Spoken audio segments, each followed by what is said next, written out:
What are we talking about? Tabs versus spaces. And then a little bit about editors, apparently.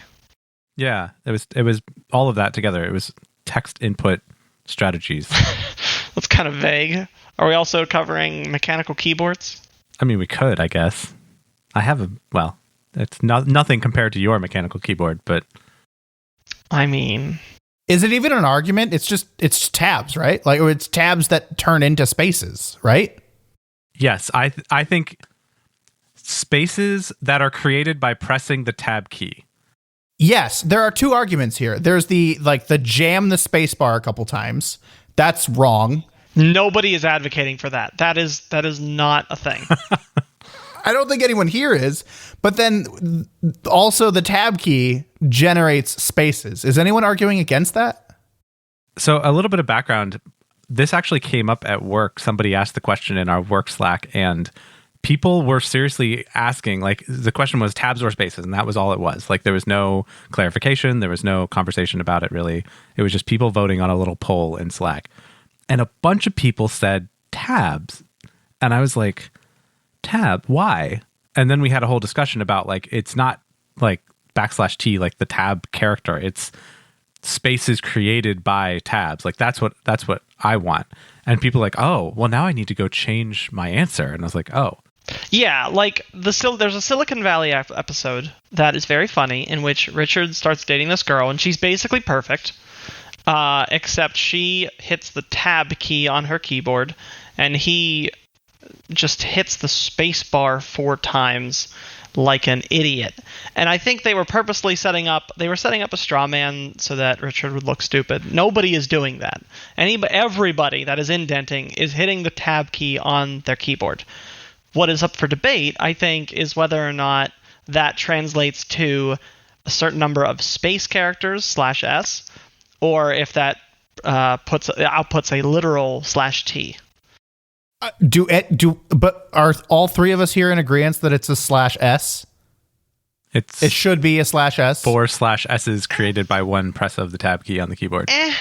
Well, see, I think there's also an argument on how many spaces is an indent. I would say I really don't have an opinion. After we eliminate the false idea that anybody is hitting the space bar 4 times or X times, but I don't care so much what the tab key prints out. I think the biggest thing is honestly just so that it's uniform throughout a project.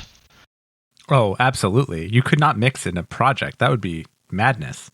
Right. I would say I don't care if a project is using /t characters or 2 spaces or 4 spaces. My application at work, some reason we're all using 2 spaces, and that's just how it is. Wow. But it's just not a thing we care about because everybody has their editor set to output to indent with 2 spaces. So the editor is some kind of integrated thing that follows a set of committed rules? Was that a transition? It was. Welcome to SuperQuit. I'm Chris. I'm Mario. I'm Jason, and this is a podcast about tech and internet culture. So you were saying something about editors. Yeah, so you got to the point where you said, I don't care as long as it's uniform. Chris kind of agreed. I think that's probably right. I would probably prefer spaces because I think it's better when you get into a committing and change scenario, but it doesn't matter. If only there was a character that represented indentation. Go ahead. Wait, are you changing your answer now? I really didn't care, so long as it's uniform. I do think that there is a certain merit in a character whose intention is indentation. Sure, but it's not a uniform length. It could be. It doesn't matter. It's a character. It's not, though. The whole point of tabs and Word is to go to the next indent level marker, not the next level, but the level is not a uniform length.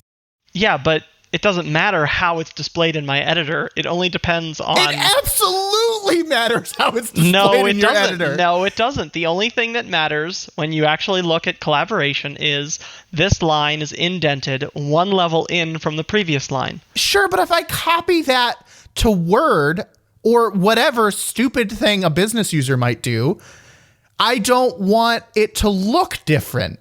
Are you advocating for mixing tabs and spaces in the same file, Mario?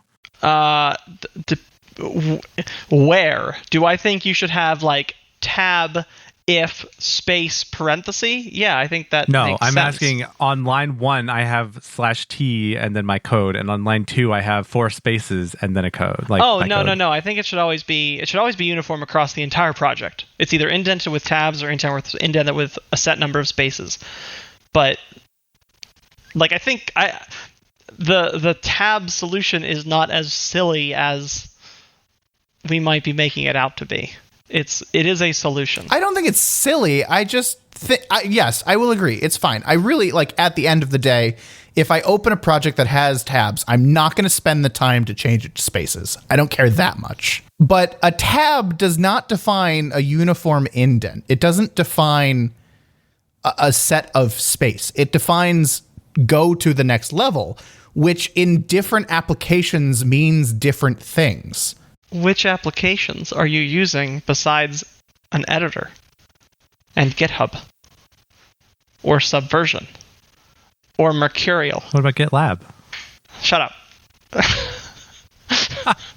Well, it's funny that you mentioned all of these source controls, but mentioned 2 source control services instead of just Git. Oh my God. Yes, Git is the technology. I don't know, Word. Word's a great example. I have seen so many people copy and paste code into Word, and then it just looks awful because it used tabs.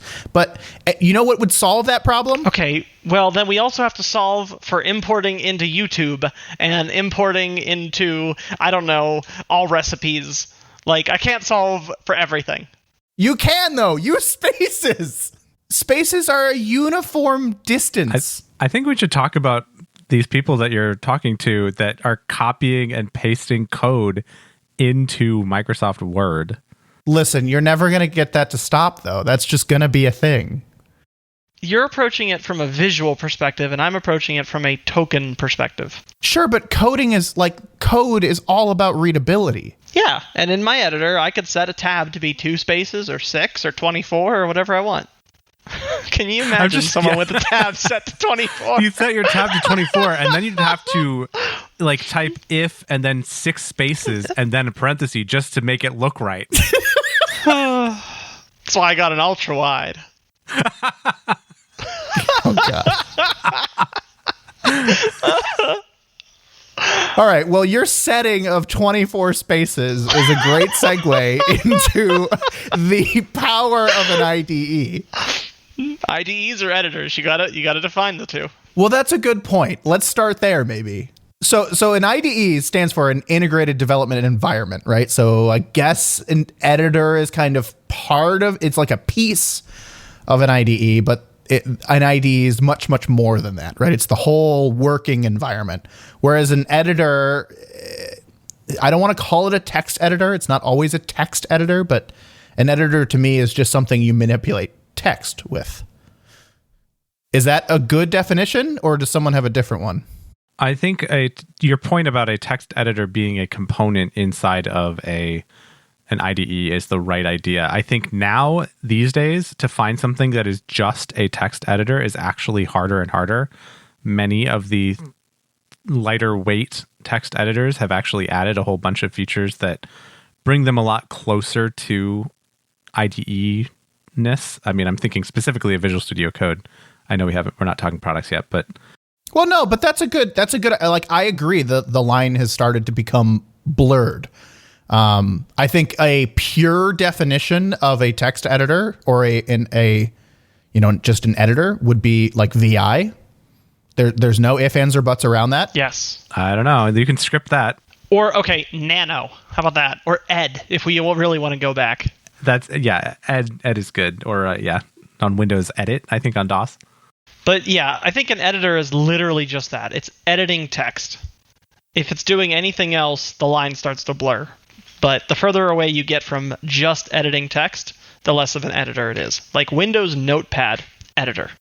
Notepad++ in its vanilla form, I would still kind of put purely in the editor kind of side, but there's extensions for it, and you can start getting past that, but just in its vanilla form is pretty firmly on the editor side. Definitely. Then you start getting into, on the other end of the spectrum, you have something like IntelliJ or Goland or I don't know what other ones exist. Eclipse. Visual Studio. The best one, Visual Studio. Yeah. Oh my gosh, this is going to turn into a whole thing, isn't it? Yes, it is. That's why we have an episode about it. Mario doesn't acknowledge the existence of Microsoft. Yeah, let me just go and write some I don't know, Go in Visual Studio. You can now. Can you? Yes. Go? Visual Studio and Visual Studio Code have almost the same extensions now. Oh, yeah. Yeah, but you could also bike from Beijing to Paris. You're not gonna. My God. Just doing a really quick fact check on that, and I think you're right. You can. They're technically connected by land. I was like, you can't bike on an... Oh, wait. Yeah, I was very careful which two cities I picked there. Like Sydney to Beijing. You can't bike it. Well, no, you can't. Can't do that. Does it count as biking it if you ride it onto a ferry and then the ferry takes you? Ooh, loophole. So long as you don't get off the bike, sure. Anyway, so yeah, then you have an IDE like Visual Studio or IntelliJ or something, where you get all kinds of things. It's a platform, it's a workbench for larger scale programming and engineering. You get, of course, the classic one is like a terminal or a debugger, but you also might get a file tree and syntax highlighting and multiple tabs and auto completion and all of those things. Yeah, I mean, even further, right? Like the ability to set up different builds, like that build automatically, scripts that run that are more of a configuration of the program than it is actually like a make file. All kinds of stuff I can think of that kind of fall into the IDE territory. Yeah, more and more you don't have to leave the IDE to do the engineering work. I would also kind of say like it's kind of firmly in an IDE category if there are any requirements to use that software in order to build the project. In certain cases, when you show up at a new job and they're like, hey, we use Visual Studio here, and really that's the only way to build the project, you can be sure you're using an IDE. Now, certain cases, right, like with C# .NET Core, you don't have to use the IDE anymore. But for like the old .NET stuff, like there was really not a good way other than to open the project in Visual Studio to build it. Really, like there wasn't like a command line application or something you could just run it to build it? There is, but it wasn't like that wasn't part of the workflow. I mean, Chris, maybe you correct me if I'm wrong, but I have spent more time than I care to admit trying to do DevOps for .NET framework-based applications. And there is MS Build, which is the build system that Visual Studio calls under the hood. But what I've kind of learned is that there are secret things that Visual Studio does with like extra extensions and things that it runs when it does build chains that makes it much, much easier to compile through Visual Studio than to compile on the command line. It's possible. It's doable if you can figure out all of the magic incantations to make it work. But it was much more difficult. Now with .NET Core, to Jason's point, it is actually a lot easier to do those builds on the command line because it's all kind of in a more command line first centric world, because even to like create a new project now, there's a whole command line helper app called .NET, spelled out DOTNET, and you can do .NET new, and then it'll build you a little project in a folder. So that did not used to be the workflow by a long shot. So it sounds like an IDE sort of helps you with the build tooling that an IDE gives you. You're able to have more complex builds than you would otherwise be able to define. So you might be able to say, I want to build this API project, but it requires that you also build this library and this thing and fetch this and all of that. But it's not that it's impossible. I mean, under the core or under the hood, most things are using some command line tool. Yeah, I would say it's probably just a really big scaled up version of using the Git command line versus a Git GUI. Nobody uses a Git GUI. I prefer a Git GUI. That's going to be another episode. We can talk about it, but I prefer a Git GUI. But it's like a scaled up version of that, right? The Git in its core is really not that complex of an application, whereas MS Build is, right? The building a C# project can be very complex. It's funny because on my projects at work, everything is built on Java and Maven and Spring Boot, and so I think when people join, there is an onboarding guide where it's like download IntelliJ, set up this configuration, and click this button to build the project. But I've never done that. I just have Maven clean install whatever just in my command line. I kind of disregard all of that. So do you use an IDE at work? That is the question, right? Between the two extremes that we've talked about, you have that gray area, which is things with extensions and plugins, like my personal favorite, VS Code. I mean, I guess you could even I think we talked about Sublime has extensions. Vim, you could download plugins for. I'm sure someone is thinking Emacs. They are wrong. Controversial.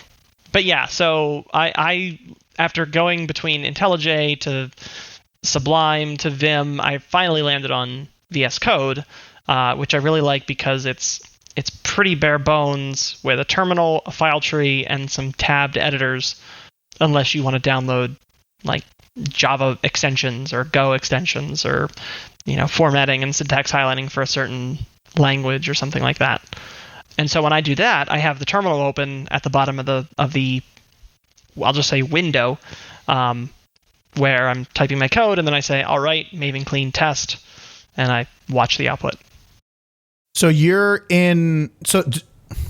do your coworkers use like IntelliJ and you choose to use like a lighter VS Code, or is kind of everyone using VS Code? No, I think IntelliJ is, I want to say, the standard on my team and probably a lot of my company. But more and more, I think people are just being like, okay, let's figure out what is actually happening to do the build. How do we actually do it from like a command line? And then I'll worry about how I get that working on my program or my editor or whatever of choice. Like when I started, it was honestly Eclipse, I think I was told to download first. And then soon after it was, oh no, we'll get you an IntelliJ license. And then I just kept bouncing around until I find something I like. I think Mario's got a nice balance. I mean, Mario, when you do like personal projects, I tend to remember that you stay away from IDEs as much as possible. Is that kind of a true statement? My personal projects, all of my personal like computing environments, I've shifted over to VS Code. Oh, okay. So that's. I just remember you doing a lot of like command line VI kind of work. Yeah, and for a while I was really into Vim, which was great, and I'm glad that I know how to use it semi-proficiently. I know basic navigation, I know a little bit of the advanced navigation stuff, but I am content to just say I know Vim. Whenever I'm in a SSH session, I know how to edit a file in place there. I don't need to like download it and re-upload it or something. But if I'm writing code, I don't use Vim anymore. And a lot of that was driven by I was doing a lot of like infrastructure, Terraform and like YAML and stuff like that, and Vim was fine. But then eventually my position shifted enough that I was doing a lot of Java again, and I was like, okay, Vim is good for a lot of things. Java is not one of them. So I'm probably at the IDE extreme of preference. There's really not a single project that I would work on that I'm not going to immediately go to the IDE. For whether it be an actual IDE purpose built for that language, like PyCharm. I really like PyCharm, or IntelliJ for Java, or Visual Studio for anything C#. The extent I use Visual Studio Code is about like text editor, like Notepad kind of thing. And anything that actually needs to build, I'm not using Visual Studio Code. I subscribe to JetBrains. I love all their IDEs. I love all their tools. If I'm even going to do a like little side PyCharm project, I'm opening PyCharm. I'm opening the full IDE. So that's kind of where I land on it. I would say that like anything that is compile time, I never ever would consider using anything other than an IDE. So like C#, right? You get a lot of your errors at compile time, which an IDE is going to do continuously if it's good and kind of give you your errors right away. Python, I would prefer to use an IDE, but it's one of those things that most of your errors are going to come at runtime anyway because it's an interpreted language. It has no typing, blah, blah, blah. With Python, I would be more okay using an editor just because most of your stuff is not going to get caught there is no compile time, right? So there's less of a reason. But in the end, I'm probably still going to open an IDE. Chris, what do you use? I think I'm in the middle. I would prefer IDEs usually because they enable me to kind of have a one-button click to go fast when I want to try something out. But I actually really like to understand, especially in the case of something like Python or the case of some parts of .NET, I want to know what the magic is. Like I want to understand what my IDE is doing under the hood to get this thing to build. Because I am very sensitive to the works on my machine problem, where it's like, oh yeah, I set all this stuff up, and my git ignore is set up to not commit this one file that you need in order to be able to push one, button and make it go. And that is something I try to avoid. Like I try to be very conscious of, is to make sure that I have an understanding of all of the pieces that are going on behind the scenes on my behalf when I'm using an IDE. But I do prefer to use the IDE, and I'm still not sure that I understand how virtual environments work in Python like correctly. Like I know how to do them in PyCharm, but they're a little bit of a mystery to me, and kind of managing a requirements text file and getting all of the packages downloaded in Python is always hit and miss with me unless I do it through an IDE, which is something that I'm not particularly proud of, but it does get the job done when I need to. But I also would say that I like Visual Studio Code as a general text editor. I don't like that it doesn't open as fast as Notepad++, but I do like that it's cross-platform. And it's also related to Visual Studio and has a lot of really powerful tools, including integrated terminal and debugger and all of that kind of stuff that's all kind of developer first, whereas I feel like Notepad++ is kind of stuck where it is. Yeah, whenever I was using Vim, really what I found myself wanting was like Java code completion. I wanted a file tree or like a directory tree. I wanted an easier way to get to a terminal, although I could just kind of tab over to another terminal window if I needed that. And I wanted an easy way to install plugins, and VS Code was like the most lightweight way to do that, and the fact that it's well supported by Microsoft was just a bonus on top. Well supported by Microsoft and a great community. I think VS Code has come so far in such a short period of time with the community around it. So that's a really compelling reason as well for me. Yeah, for sure. Chris, I like what you said about kind of avoiding the it works on my machine problem, because that's a lot of what drives me to use the most lightweight tool possible for a job. And I know we were joking about like Git GUIs, and we had touched on like IDEs having built-in build tools and stuff like that. But kind of not relying on those is a huge driver for me, and is a big reason why I like to use command line tools as much as possible.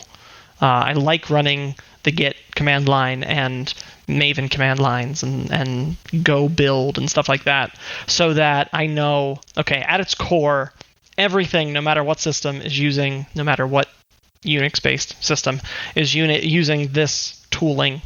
And so if I go to someone else's computer, if I log into a server, I generally know how it's going to work. I think that's important, particularly for like maybe new software engineers, right? I don't use the Git command line much anymore, but for the first, I don't know, couple months, right, when I was first learning it, really pushing myself to use it I think was important. I think the same is true of Python, right? When you're in school or you're kind of learning Python for the first time, use the command line. I think I'm kind of on the side that once you understand it, I prefer to get into a higher level environment like an IDE. But I agree that learning those fundamentals are really important. If I can transition here a little bit, I know all three of us have some experience with testing. Mario, do you have to do anything special for your projects or when you're doing stuff for unit tests, running unit tests? Are you doing the same kind of learning to run them on the command line or kind of not with an IDE, or is this one of the cases where you are opening an IDE and using it to run tests? So if I am actively developing something, and I'm working in a class and I'm writing unit tests for that class, then I will use, I don't actually know which extension adds it, but within VS Code, there's just like a run tests button that's just added within the editor window. So I could either run the entire class of unit tests or I could run a specific unit test. That is just so convenient and quick that I would be silly not to use it. But if I am running the entire suite of tests, if I am trying to spin up the application locally, I don't rely on any of the IDE tooling. In my case, like I said, everything is Maven and Java.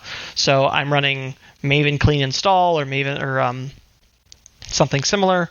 I am manually creating an SSH tunnel to our RDS database so that I could actually use it for my local machine, or I'm configuring some proxy setting, and I have helper scripts and little utilities and aliases for this. But generally, I try to do all of that just from the command line because that's ultimately how it's going to run in production. And I know when I do it that way, I can be that much more confident that I know the requirements of the application, right? So if I try to start the application and I'm like, oh, okay, well, I actually need an SSH tunnel open or I need access to a database, it's very clear in my mind that that is something I need to watch out for whenever we move this to prod, that we need to make sure that the security group enables the connectivity that we need over a certain port. And if it was just a set and forget kind of thing in an IDE, then that would all be handled for me and it wouldn't be as front of mind as it otherwise could be. I think there's a middle ground between doing it all yourself so you know it happens and like writing a pre-built script and having that happen on debug when you are going to, or on build or whatever. Like you can set up an IDE to run a command kind of as the debugging thing. So like run this and attach a debugger. Because I guess that's my other question is, are you not using a debugger at all? Like if you're just running all this stuff from the command line? I use debuggers, again, from that same like run this unit test window. I generally will use that like right next to the run test, there is debug test. Okay, yeah. And I could set breakpoints and have it right there. But and this is probably a shortcoming of I don't know really how to do it. I very rarely am starting the entire application in a debug mode and stepping through it like as it's running live. Yeah, and Mario's running probably slightly different software than maybe I'm used to.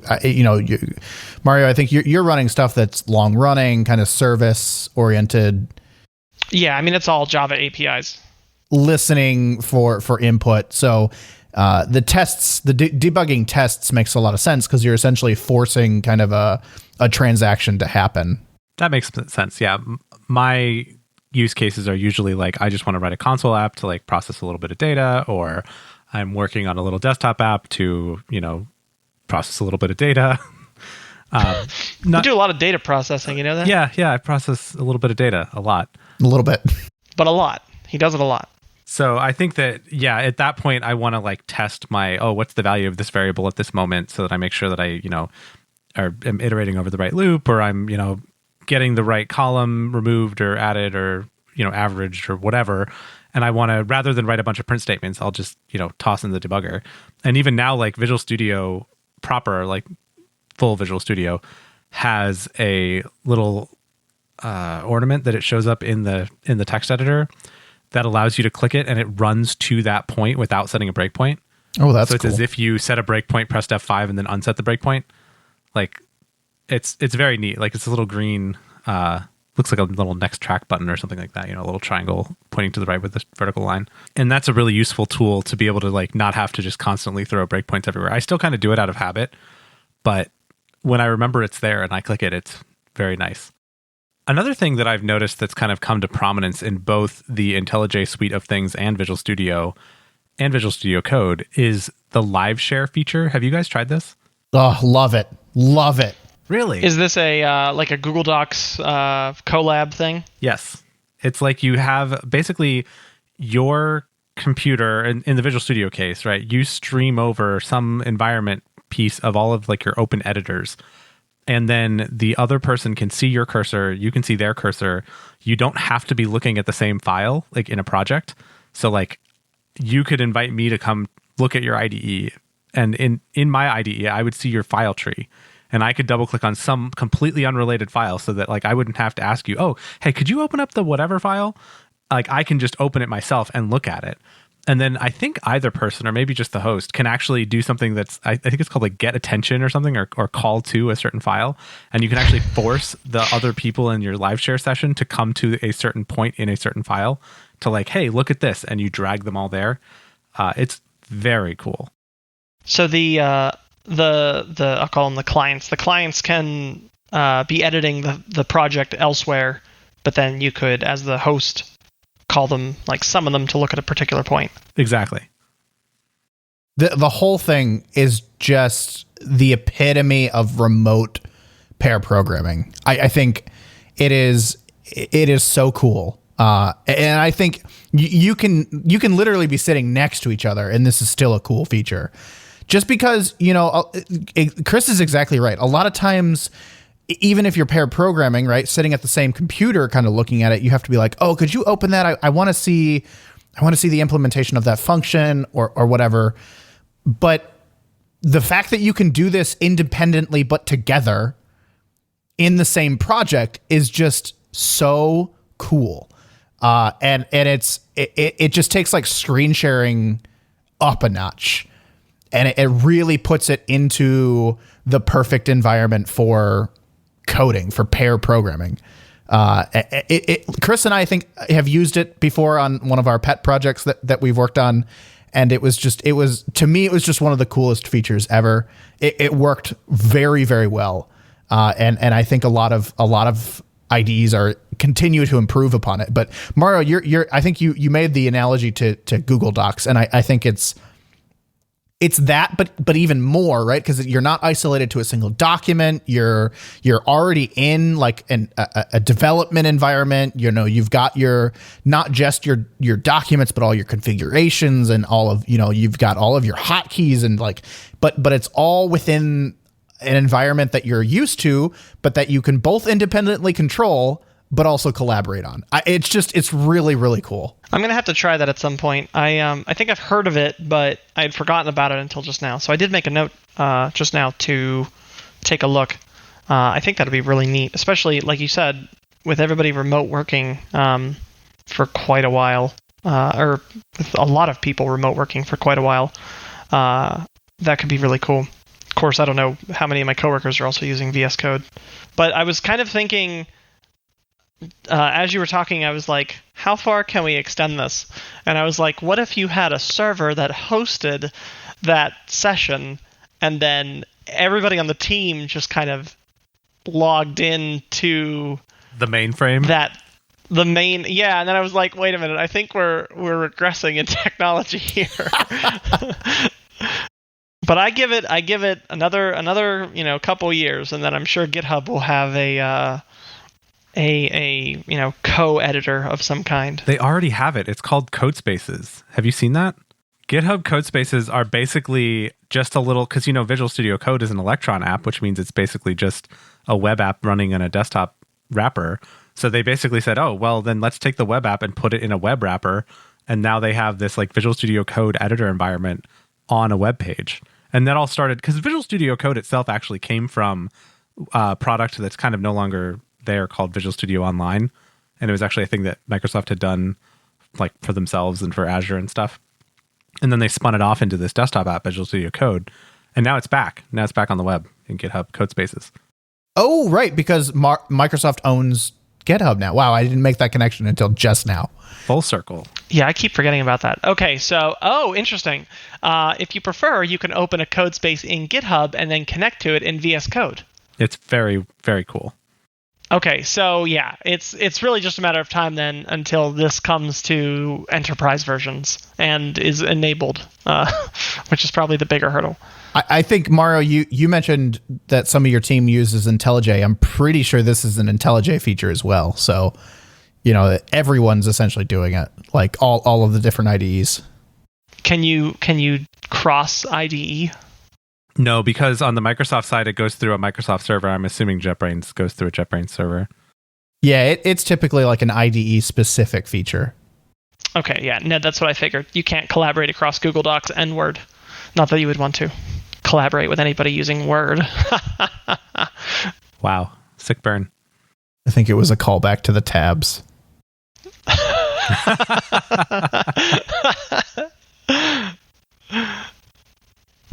I will say the Go auto formatter, GoFump, converts indentation to use tabs. So all Go code that has been auto formatted, which is most of it, is using tabs.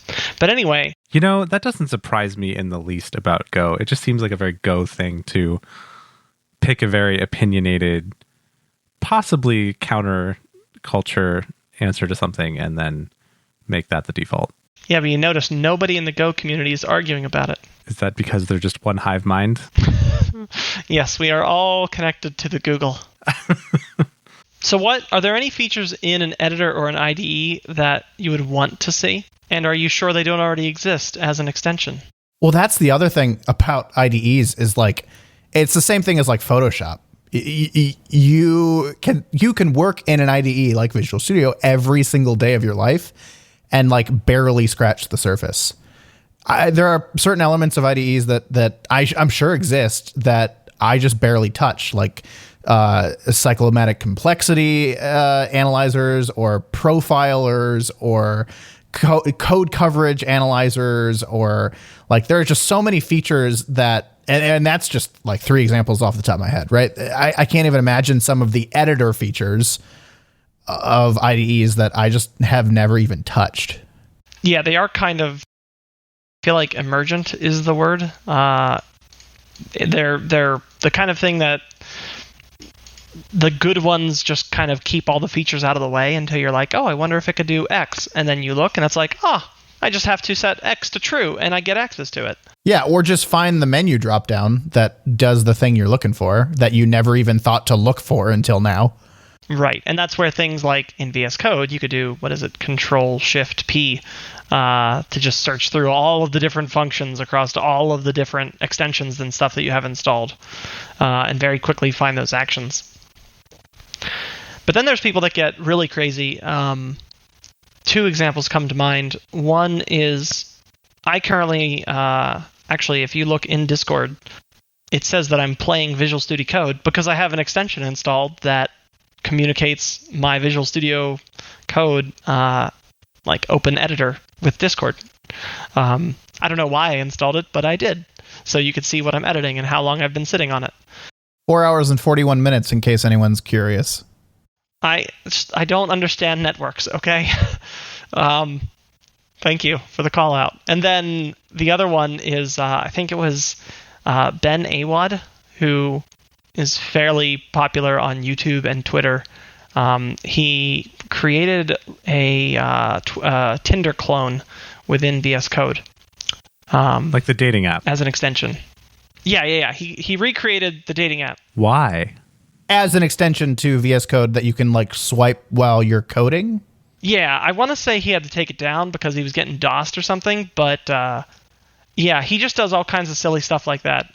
There was the recent hubbub with Clubhouse, which is like Twitch but audio only, basically, and he was creating a Clubhouse clone within VS Code. Eventually, he broke that out into its own thing. But yeah, he just does ridiculous things like that.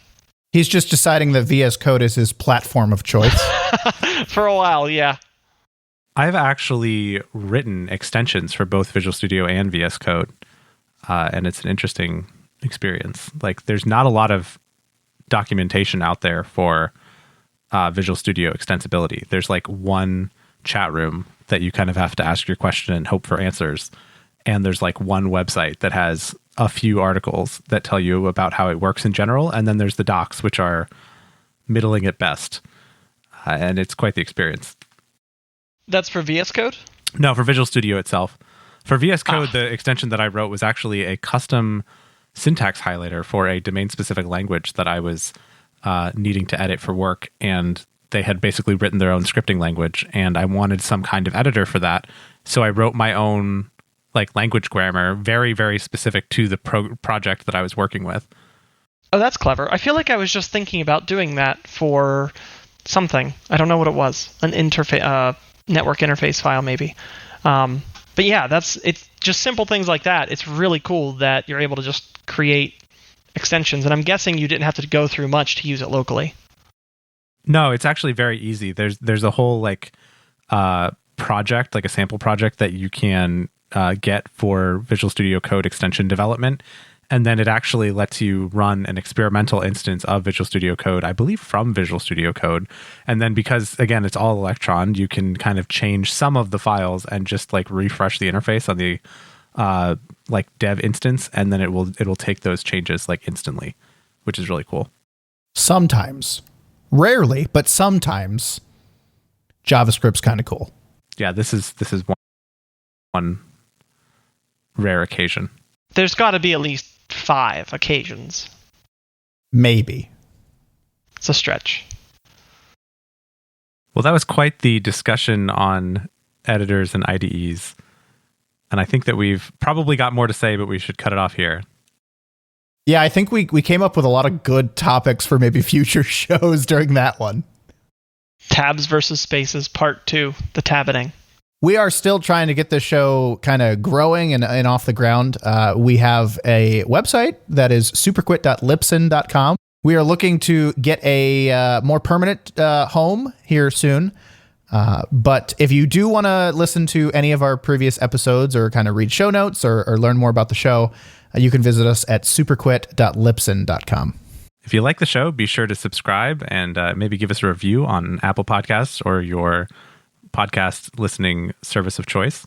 And let us know if there are topics that you'd like to hear us talk about. We'd really appreciate it if you would just share the show with someone who you'd think might enjoy it. Thanks for listening, everyone. We'll talk to you next time.